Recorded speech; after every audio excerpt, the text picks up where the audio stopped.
Alright, so in this tutorial we're going to show you how, once you've created a path, you can put what they call a stroke around it. Sometimes in some software they refer to it as a frame, but Photoshop calls it a stroke, and it's literally, see this blue line that outlines on a stapler here? Well, that's a preview, but it's when you put this kind of line around something, it's sometimes referred to as a frame, or as I said with Photoshop, it's called a stroke. So if I want to create this stapler and fill it with a color and then put a stroke around it, well, there's a couple of ways that I can do that.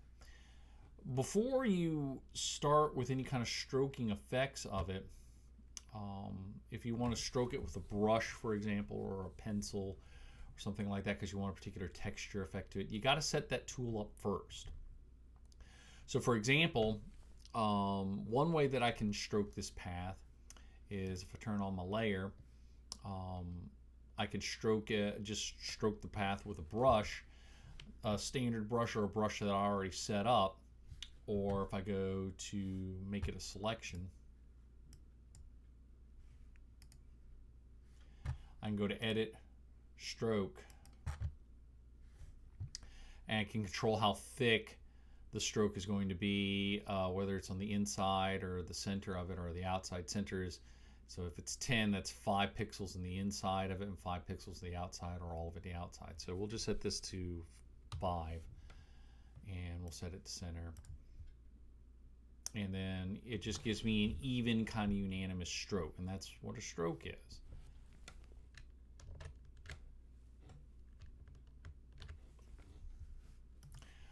But sometimes I don't have to make it a selection. I can just click on the path itself, and as long as I got a layer ready for it to where to put the stroke at.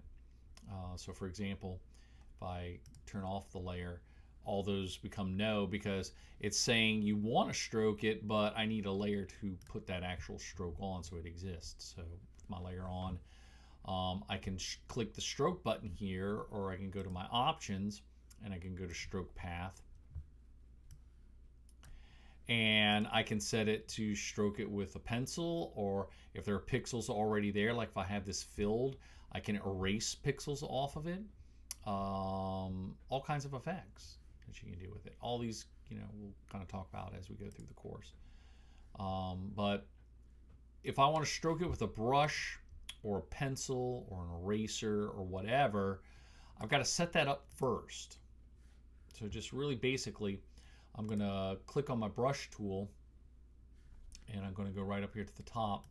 And right now it's set to like a 9 pixel, and it's at this kind of an angle. I could set it to just a perfect round, and it's 9 pixel round thickness. I can use a special effects brush if I want, like this lightning brush. Sometimes those create some interesting effects. So for example, we're going to turn this like this.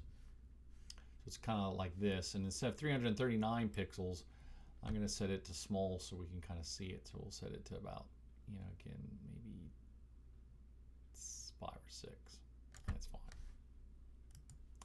All right, so I've set the brush up so that now when I go to stroke the path, this automatically defaults to whatever brush I'm using, whatever I've set up in the brush palette, or I can stroke path and I can select brush or pencil or whatever. So we'll select brush. And that angle, what that angle brush does is it gives you thick and thin lines is all. That's, but I could be, like I said, you could use special effects brushes, you could use a standard brush or whatever. But the main point is, before you use this or you use the options tool to stroke the path, then you've got to have the brush or pencil or whatever set up before. It will always use whatever the default brush is that you used last time. But that's how you stroke paths in Adobe Photoshop.